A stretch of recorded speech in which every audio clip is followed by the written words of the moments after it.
Ito pa! Dito!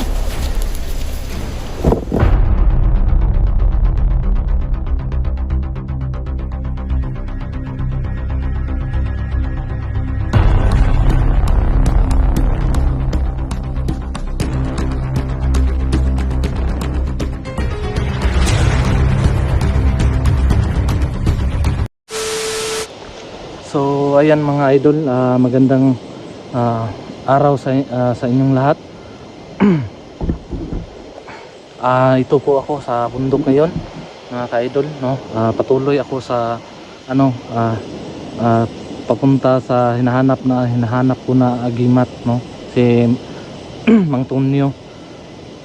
Mang Tonyo, kaya lang mga idol, no, may problema kasi sa pupuntahan namin, no, sa daan na pupuntahan namin bago kami makarating kang Mang Tonyo.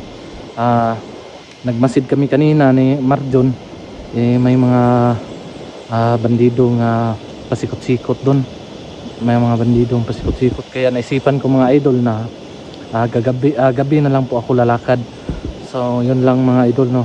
At saka nagpapasalamat po talaga ako sa lahat, no, ng sumusuporta sa aking YouTube channel, Rafael Adventure. Maraming salamat po. Please subscribe, no, sa mga baguhan, please subscribe, share din sa mga videos ko mga idol, comment, like, no. Maraming salamat po sa inyong lahat. At saka ngayon mga idol, no, nandito kami ni Marjon, no. Nandito kami Marjon, no, sa bundok ngayon. Ngayon lang po kami nakapag-video mga idol kasi pagpunta namin doon sa pwede naming daanan may mga bandido doon mga idol, kaya hindi kami kukuha ng video kasi baka masilip kami, no, baka masilip kami ng mga bandido. At saka sa paglakad ko po ngayong gabi mga idol, naisipan ko na hindi ko na lang po isasama si Marjon, no, baka siya madamay siya sa mga gagawin ko, no. Ngayon mga idol, babalik kami sa sa kubo ni Marjon, no. Pupunta kami sa baba, no, sa bundok. Dito po kami ngayon sa bundok mga idol. So ayan, papunta na tayo nandito ngayon mga idol, no. Yung kubo ni Marjon nandito sa ibaba, yun, no. Kita nyo mga idol, yan po yung kubo niya. Dito po yung kubo niya sa baba mga idol. Tapos yung si Mang Tonyo mga idol nandun sa kabilang bundok, oh. Pero marami talagang mga bandido dito mga idol, oh. Marami talagang mga bandido dito. Pero si Marjon, hindi siya ginagalaw ng mga bandido dahil sa kasi ulila na siya mga idol, no. Tapos nandito yung bahay niya, no. Nandito yung tinitirahan niya mga idol. Tapos napakadelikado kasi nasa tabi ng ilog, oh. Kita nyo mga idol, nasa tabi ng isang ilog. Ako, delikado talaga yung tinitirahan ni Marjon. Tapos ang hirap ng daan mga idol.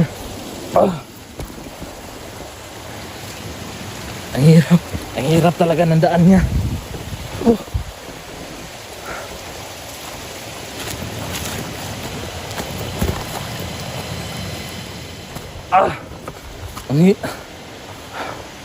Ito yung mga idol, no, yung daanan ng papunta sa kubo niya mga idol, no.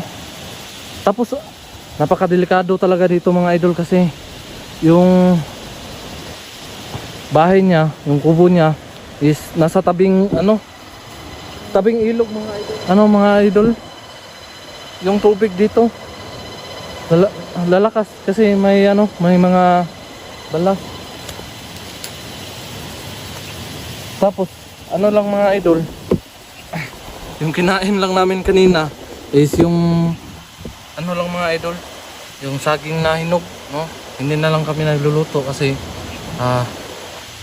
yun naman ang kinakain na ang dito sa bundok, kaya nasanay din kami, no? At ako, sanay din ako sa ano, pagkain na yan. Kaya hindi na lang ako hindi na lang kami nag-ano dito, luluto ng saging. Tapos ngayon mga idol, naisipan ko na sabi ko kanina na wag na lang siyang isama, no, sa pagpunta ko kang Mang Tonyo. Doon pa mga idol, no, sa kabilang bundok pa mga idol. Yan. Sa kabila pa dyan mga idol, no? Dyan. Tapos medyo mahirap talaga ang daan mga idol. Tapos meron pang mga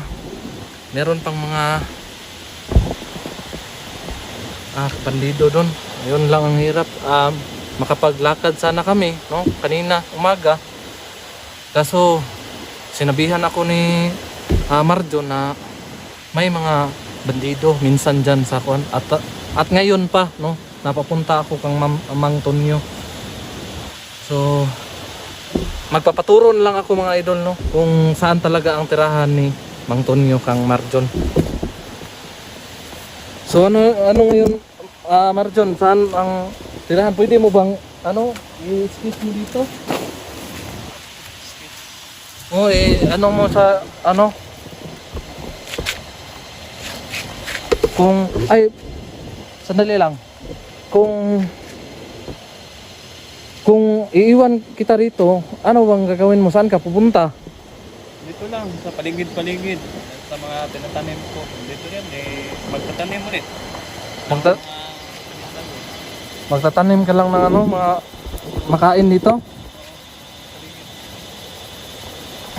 Di bali pagka... So, Marjon? Ito kasi mga Marjon, upo ka muna dyan.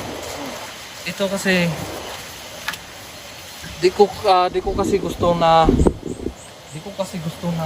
baka madamay ka sa mga gagawin ko, no? Kaya gusto ko nga iwan na lang kita dito, no? At salamat talaga, no, sa pagturo mo sa daan, no, dun sa kabilang bundok.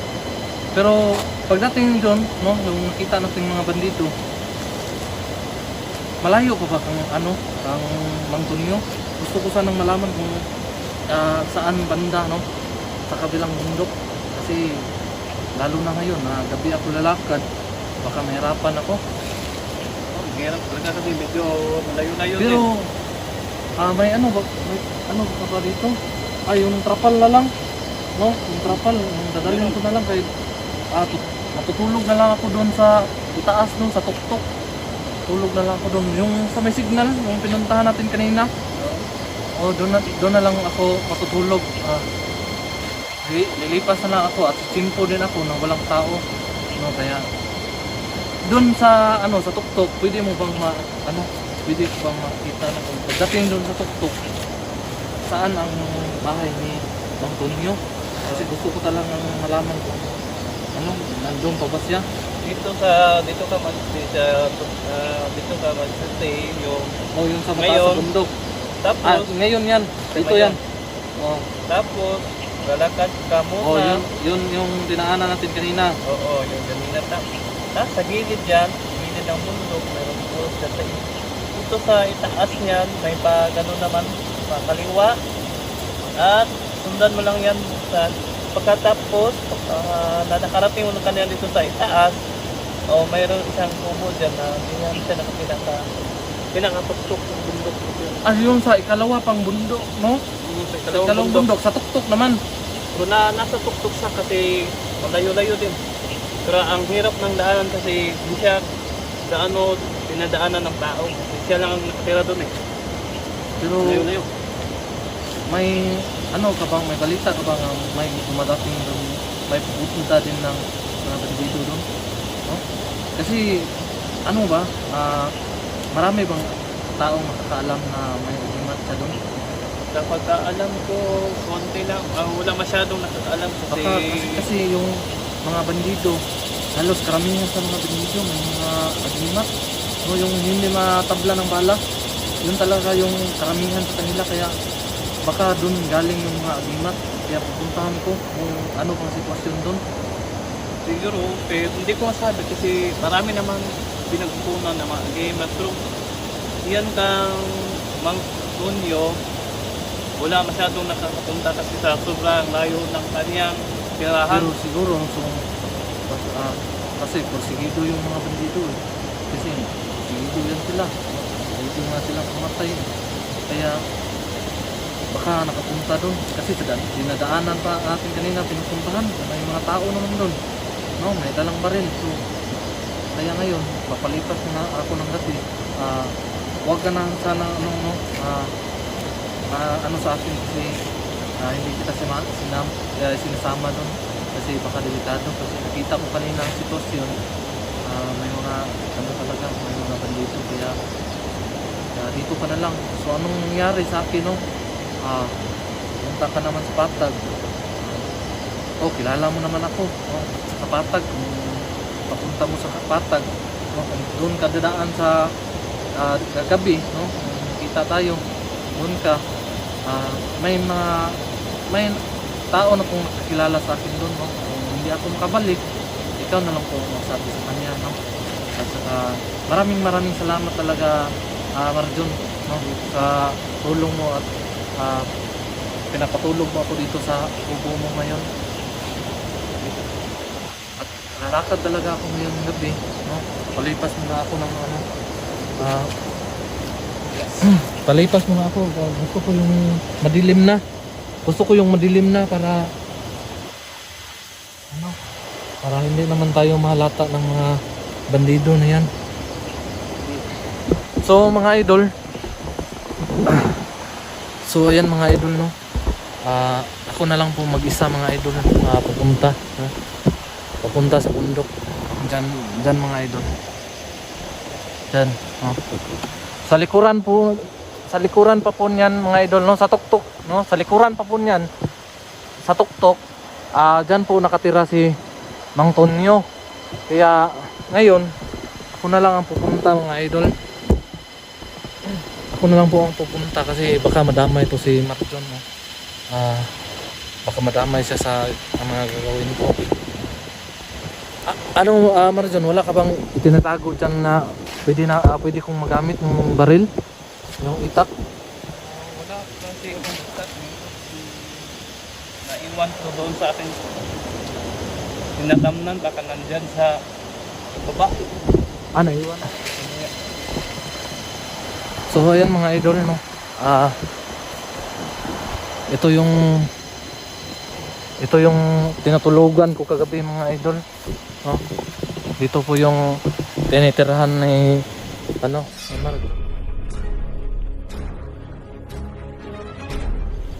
talaga mga idol, no? Yung nakita natin yung ganito. Talagang ganito lang po talaga yung tinitirahan mga idol sa bundok, no? Ngayon lang ako nakapag video mga idol kasi kanina naabala tawag doon sa busy kami kanina mga idol sa paghanap ng mga pagkain kasi kaya bumaba to si Marjon kasi wala na kayong masyadong makain dito, no? Sawa na rin siya sa saging, no? Nakita ko siya kanina yung almusal namin, yung dinala kong sardinas niya, hindi naman masyado sa tanghalian, yung saging kinakain namin mga idol.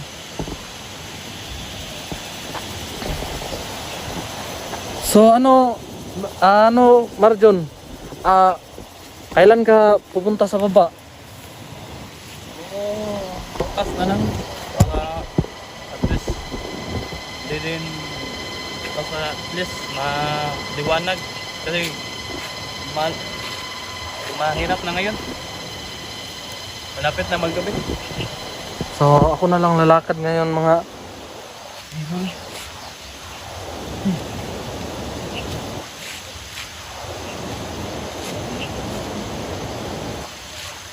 10 taon ka dito, no? Oo, ang dami ng mga tanim sa taon. May mga, ang taas na yung mga puno. nasagi, may mga gabi na rin. Butas, nandun sa taas. Sa loob ng 10 taon. Ang hirap. Ang hirap naman pag dito nakatira mga idol, no? Mahirap talaga mga idol. No?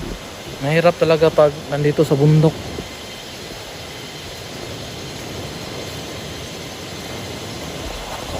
Yan mga idol, no? Ipapakita ko lang sa inyo mga idol, no, kung saan kami.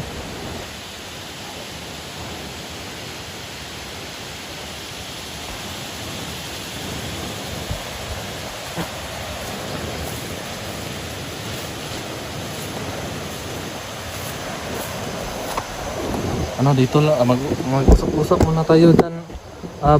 Ano?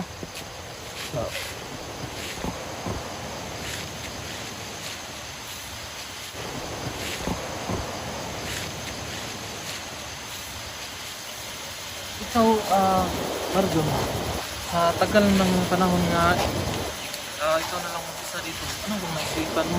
Wala, hindi mo bang naisipan nga bumaba ng bundok? Meron naman time na bumaba. Kaso ba, kailangan din dito ay para may makain na din. So paminsan-minsan na mga taon-taon din. Pero madalang na lang makababa kasi ang layo naman ng patag. Sobrang layo talaga, no?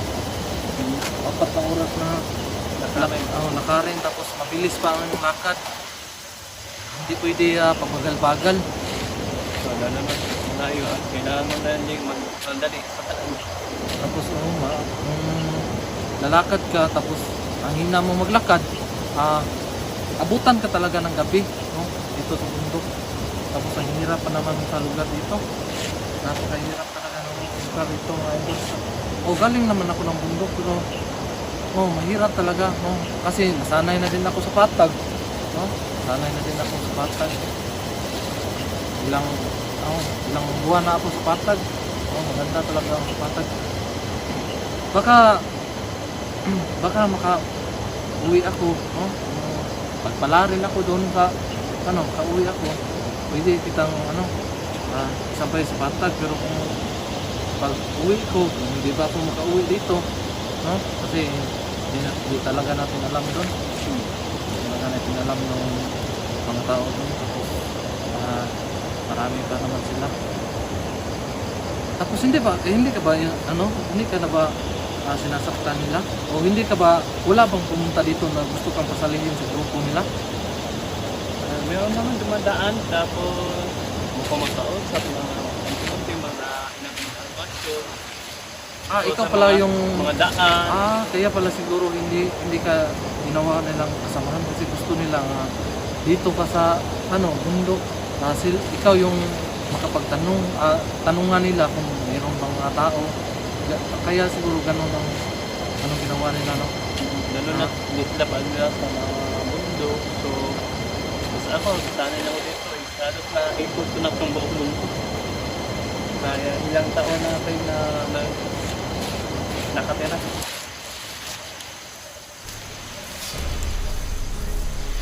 Dito. Dito tayo. Buisit. Di ka na talaga safety dito.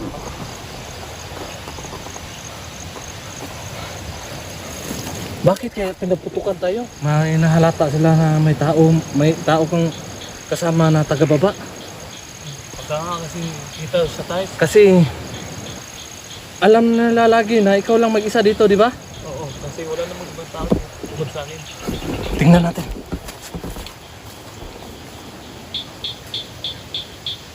Pambihira. Tara, baba tayo, baba.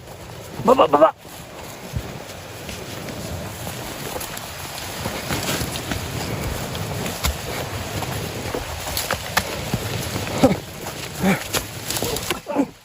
Anong nangyari?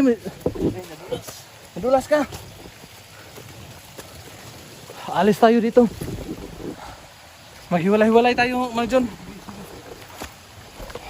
Akyat, akyat.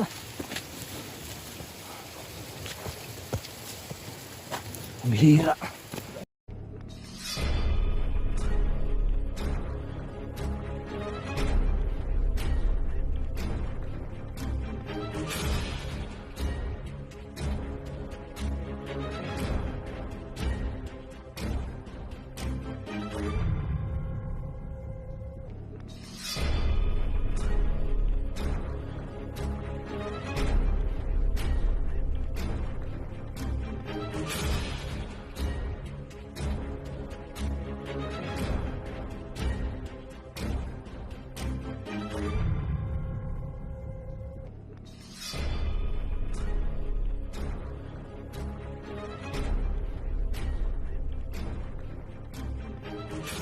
Ang gilid talaga ng daan, mga idol.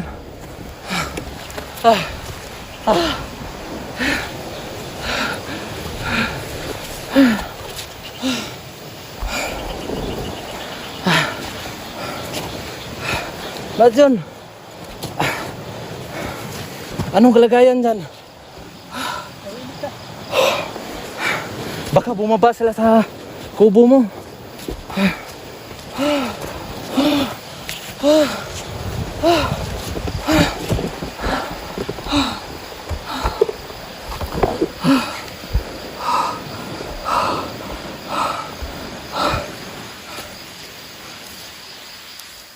Naputol ang tsinelas mo? Oh, naputol kanina.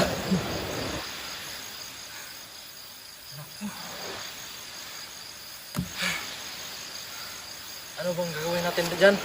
Hanap tayo ng tali. Talian nga. Parang naman mayroong tali nito.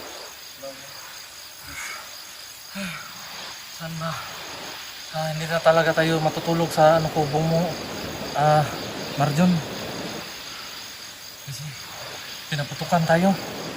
Naku. Buti nga wala akong tinamaan sa atin.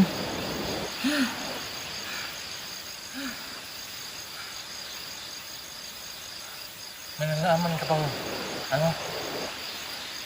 pwede nating tuluyan ngayong gabi. Hiwalay-hiwalay muna tayo. Magpatuloy na lang ako sa paglalakad. Siguro, mas mainam siguro maghiwalay muna tayo para di tayo halata na kasama.